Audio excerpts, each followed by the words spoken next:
I decided to use a track from Incompetech, a royalty-free music site, which was called Night of Chaos.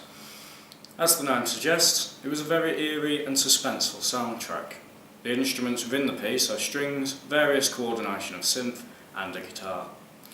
The genre this track is labelled on the website under is horror and is in the collection of horror themes. It was clear to me as soon as I heard this track that it was perfect for setting the atmosphere to my film. Along with the track to this opening title sequence, the title of the production company, A Dark Embers Film, was shaded out into a black background, which then appeared through a movement of fog and was hidden again, blurred out into a haze. The title is not positioned in the centre, as would be the first guess to an audience. Both these aspects of my film are conventions of horror, as they both create suspense and an eerie atmosphere. I created this title sequence by following carefully the instructions on a website I had found. Firstly, I had to create a composition and backdrop, and then add and format type. This was relatively simple and took little time. However, the work got tricky fast when I had to add an opacity animator and adjust it to my choosing. I was very new to this kind of software, so it took some getting used to. Using a keyframe animator and blur was equally as challenging, and then I had to create a smoky solid. These effects mostly went over my head at first, but when I reviewed them I seemed to know what I was talking about. Animating the smoke mask opacity was very complicated. I then had to animate the text off, which took most of my time, as I had some technical glitches. After that I played around with the main title, which was as it looks, tricky and long-winded. After all this I animated the values of 3D, which was very difficult, especially when I had to then include additional embellishments after applying a blur to the smoky effect I had created. The whole process was extremely challenging, but visibly very rewarding, as my title fits in with the conventions of horror. My film challenged conventions in various ways, one of which was the slight change in positioning of the title, which creates a subconscious unease within the audience, as juxtaposition is strived for. It has not been attained this early into the film. Another is my choice of music that accompanied the pair of lads throughout the film, up until one of them departed.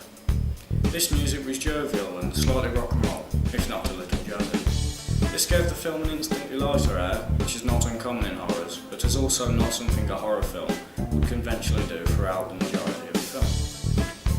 This choice of music also develops a genre by combining it with the comedy genre, by having conventions that belong to both.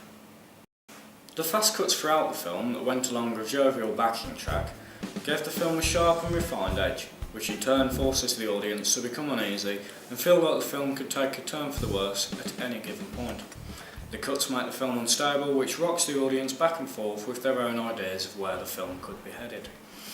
This ultimately uses conventions of horror, as it is conventional in the genre to make the viewer uneasy, though it has also developed these conventions into a mix between comedy and horror.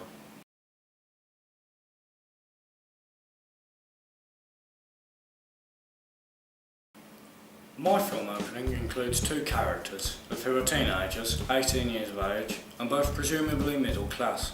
The one male, Joshua, is driving the other, Luke, in his own car, which would lead most people to believe that Josh comes from a certain amount of wealth. Joshua's house is also in a middle-class neighbourhood, which would reinforce the audience's assumptions. These characters seem to fit in with the conventions of horror, as many horror movies attempt to appeal to a young adult audience with people of their own social and age grading, movies such as Paranormal Activity films. Though not based in America, the social and age grading of my films still match those of these films, which have grossed very highly in the box office, for micro-budget films that is. Overall, my media product represents the certain social group of white, middle-class, young adults very well, and is also conventional to many forms of horror.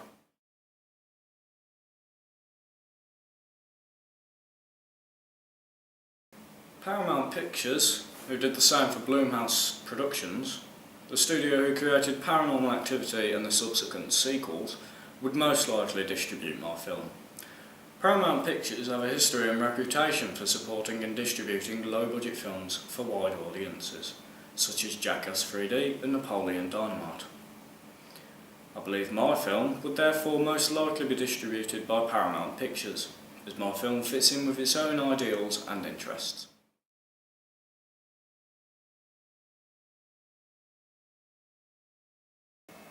My audience would definitely be a young adult one. This age group would also be expanded into a male gender category, as the film features only males and is very boyish in its nature.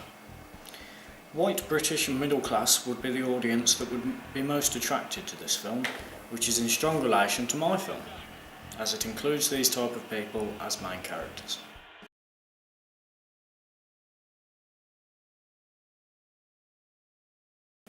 The opening title sequence to my film opening lures the audience into a horror movie that is non-stop suspense, which it is not. The film then takes a huge turn when the jovial rock and roll music kicks in and the film is moving at a fast pace. This makes the audience watching in an attempt to understand. The overall changes in music and titles have attracted my audience and made them wish to see more. In terms of marketing and advertising my product at the cinema, I would apply the conventions of horror, creating titles and posters that suited the film Haze. These posters and titles would obviously be very dark and misty, which fits in with the conventions of horror and speaks well to an audience that wishes to see a horror film. In terms of a trailer, I would include the fast cuts that I have done in my opening, but lead up to a climax more effectively than I have done in my opening, as it is an opening I've created, not a full feature-length film.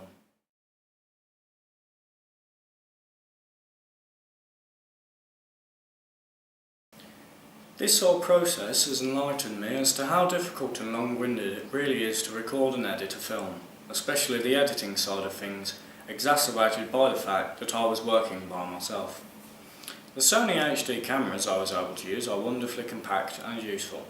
They possess the ability to track and record footage while staying straight and reducing the shaky camera effect that is normally very obvious when recording a piece of handheld footage.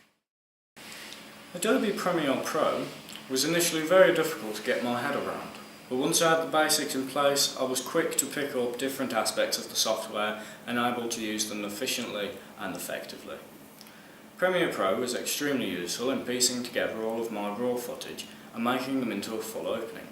The audio and video effects helped a lot to tidy up the transition between clips and also added to the effects I wanted to be in the film, such as the pen tool, which allowed me to lower and heighten the volume of music when I pleased.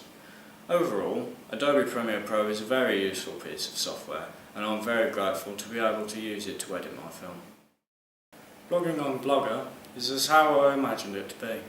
You make a post, you attach some files and then you post it. Simple as that. There were some niches in the whole process that I would hope to be changed within the Blogger system itself, however, such as textbooks and video difficulties. Overall, Blogger was easy to use and helped me to display what I needed to display in an attractive and well organised manner.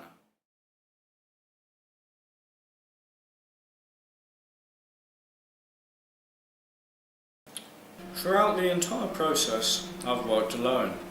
This has been both a drawback and an enlightening experience. A drawback in the sense that I've had to do all the work by myself and that an increased amount of pressure has been put on me, but a good experience for me in the sense that I've been able to understand and take part in every single aspect of this film, which has enriched me with knowledge I wouldn't normally have gained. Operating the video cameras was a joy and a pain, all rolled into one enjoyable and frustrating process. I feel as though I've learnt what shots to use well and others to ignore and then bring in my new progression as to enhance my film's quality through this progress between my preliminary task and the full product.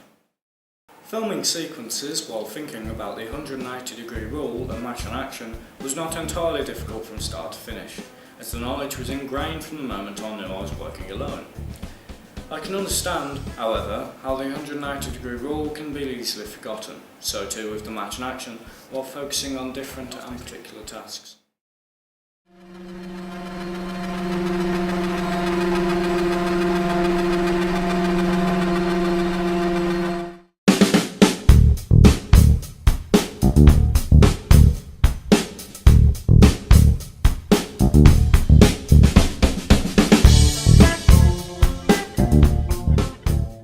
I believe I applied this knowledge well throughout the film, keeping a strong sense that I needed to incorporate match and actions and apply the 180-degree rule as I was going.